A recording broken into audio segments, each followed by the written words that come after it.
আসসালামু আলাইকুম প্রিয় ভিউয়ার্স। আমি এখন দেখাবো আমি আজকে কী পাক করছি। তো এই কদিন মাছ মাংস খাওয়া হয়েছে।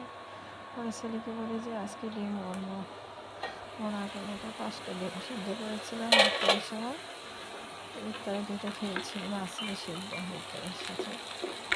আর 3টা ভোনা করলাম, সাথে 3টা চিংড়ি মাছ ভাজছিলাম। ওই 3টা চিংড়ি মাছে দিয়ে দিয়েছি যাতে ওই ভোনাটার মধ্যে চিংড়ি মাছের ফ্লেভার হয়।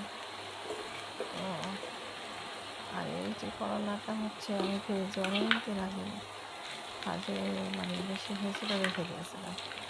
বেঁচে যাওয়া হয় না, আবার করলারও দাম, আনা হয় না। আজকে আমার ঘরে আছে, আমি নতুন আলুটা একটু ভাজে সিদ্ধ করে ফেলছি।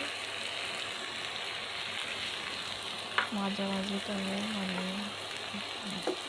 মিডিয়াম হয়ে গেছে, তখন আমি এটা অ্যাড করলাম, করলা ভাজিটা ছেড়ে দিলাম। 4-5টা না দিলে হয়ে যাবে। এবারে আপনার যদি করলা বেশি থাকে তাহলে ডিপ করে রেখে দেবেন ফ্রিজে।